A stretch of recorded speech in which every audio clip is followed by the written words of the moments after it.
प्रदोष व्रत कथा। भोम प्रदोष की व्रत कथा। सूत जी बोले, अब मैं मंगलवार त्रयोदशी प्रदोष व्रत का विधि विधान कहता हूँ। मंगलवार के दिन व्याधियों का नाशक है।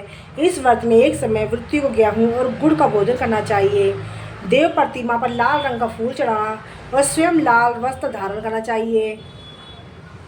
इस व्रत के करने से मनुष्य सब पापों से रोगों से मुक्त हो जाता है।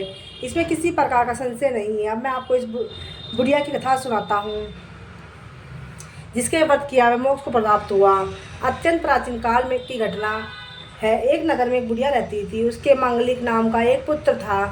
वृद्धा को हनुमान जी पर बड़ी श्रद्धा थी। वह प्रत्येक मंगलवार को हनुमान जी का व्रत रखकर विधि विधान का भोग लगाती थी। इसके अलावा वह न तो तरह घर लीपती थी ना ही मिट्टी खोदती थी। इसी प्रकार से व्रत रखते हुए जब वह उसे काफ़ी दिन बीत गए तो हनुमान जी ने सोचा कि चलो आज इस वृद्धा की श्रद्धा की परीक्षा करें। वह साधु का वेश बनाकर उसके द्वार पर जा पहुँचे और पुकारा, है कोई हनुमान का भक्त जो हमारी इच्छा पूरी करे। वृद्धा ने पुकार सुनी तो बाहर आई और पूछा, महाराज क्या चाहिए आता है। साधु वेशधारी हनुमान जी बोले, मैं बहुत भूखा हूँ, भोजन करूँगा तो थोड़ी सी जमीन लीप दो। वृद्धा बड़ी दुविधा में पड़ गई। अंत में हाथ जोड़कर प्रार्थना की, हे महाराज, लीपने और मिट्टी खोदने के अतिरिक्त जो काम कहे वह मैं करने को तैयार हूँ।